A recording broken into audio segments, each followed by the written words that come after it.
Peyğəmbərimizin bu sözü də reallaşdı. Diqqət! Lakin bəzi din alimləri bu hədisləri gizlədirlər. Şam kəndlərindən Cabiyə adlı yerdə binalar yerlə bir olacaq. Dəməşq məscidinin sağ divarı uçacaq. Rum bölgəsindəki ixtişaş. Türk qardaşlar gələrək adaya inəcəklər. Viranə qalan ilk yerdə Şam torpağı olacaq. Sonra İraqa doğru hərəkət etməkdən başqa məqsəd güdməyəcək. Bu zaman Xorasan tərəfdən bayraqlar gələcək və mənzilləri sürətlə qət edəcəklər. Peyğəmbərimizin bu sözü gerçək oldu. 1. Şam kəndlərindən Cabiyə adlanan yerdə binalar yerlə bir olacaq. Peyğəmbərimiz sallallahu aleyhi və səlləm Həzrəti Mehdinin zühur edəcəyi axır zamanda Şamın Cabiyə bölgəsində böyük dağıntıların olacağını, evlərin, binaların uçacağını söyləmişdir. Cabiyə, Əsədin ən böyük qalalarından biri. Böyük strateji əhəmiyyətə malik. Axırıncı dəfə burada müxaliflərlə Əsəd qüvvələri arasında 2014-cü ilin may ayında böyük qarşıdurmalar yaşanıb. Peyğəmbərimiz sallallahu aleyhi və səlləm hədisində bu ərazinin adını da bildirmişdir. Allahu Ekber, Tel El-Cabiye. Allahu Ekber. Allahu Ekber, Tel El-Cabiye. Peyğəmbərimizin bu sözü də gerçək oldu. 2. Dəməşq məscidinin divarı uçacaq. 2013-cü ildə Əsəd qüvvələrinin vurduğu raket zərbələri nəticəsində Şamdakı Əməvi məscidinin şərq divarı dağıldı. 1400 il sonra bu hədisdə bildirənlər eyni ilə baş verdi.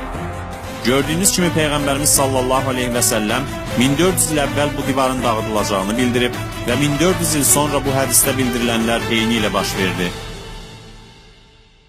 Peyğəmbərimizin bu sözü də gerçək oldu. 3. Rum bölgəsindəki ixtişaş. Türk qardaşlar gələrək adaya inəcəklər. 1400 illik bu hədisdə Peyğəmbərimiz sallallahu aleyhi və səlləm açıq şəkildə Kipirdə ixtişaş düşəcəyini, daha sonra türklərin kömək məqsədi ilə adaya inəcəklərini bildirib. Həqiqətən də türklərlə Rumlar arasında münaqişənin böyüməsi ilə 1974-cü ildə Türkiyə adaya hərəkat təşkil etdi. Ancaq bu gerçəklər bəzi İslam alimləri tərəfindən örtbasdır edilir, Peyğəmbərimiz sallallahu aleyhi və səlləmin hədislərinin reallaşdığı müsəlmanlardan gizlədilir. Peyğəmbərimizin bu sözü də gerçək oldu. 4. Viranə qalan ilk yerdə Şam torpağı olacaq. Yaxın şərqdə ən çox viranə qalan yer Peyğəmbərimizin xəbər verdiyi kimi Şam torpağı, yəni Suriyadır. Şam, Ələb, Hama, Laskiyə kimi Suriya torpaqları Əsəd qüvvələri ilə müxaliflər arasında gedən döyüşlərdə yerlə yeksan oldu. Peyğəmbərimizin bu sözü də gerçək oldu. 5. Sonra İraqa doğru hərəkət etməkdən başqa məqsəd güdməyəcək. İraq və Şam İslam dövləti, IŞİD adı ilə ortaya çıxan qruplaşma əvvəlcə Suriyada qətliamlar törətdi. Daha sonra İraqla Suriya arasındakı sərhəddi aradan qaldıraraq İraqa daxil oldu. İraqın ən böyük şəhərlərindən olan Tikrit və Mosulu ələ keçirdi. Bununla da Peyğəmbərimizin verdiyi bu mühüm xəbər də eyni ilə reallaşmış oldu. Peyğəmbərimizin bu sözü də gerçək oldu. 6.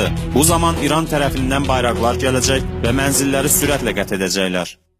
IŞİDin İraqa daxil olması ilə İran IŞİDə qarşı İraqa yardım etmək məqsədi ilə İraqa əskər göndərmək qərarına gəldi. İrana məxsus Əl-Qüds adlı 150 nəfərlik xüsusi təyinatlı dəstə böyük peşəkarlıqla İraqa daxil oldu. Gördüyünüz kimi Peyğəmbərimiz sallallahu aleyhi və səlləm yaşadığımız dövrdə baş verən bu böyük hadisələrin ardıcıllığını belə bildirib. Ancaq bir çox İslam alimi bu gerçəkləri müsəlmanlardan gizlədir. Biz də dövrümüzdə baş verən və Həzrəti Mehdi əleyhissalamın zühur əlamətlərindən olan bu hədisləri insanlardan gizlədənlərdən bu hərəkətlərini Allaha və müsəlmanlara necə izah edəcəklərini soruşuruq.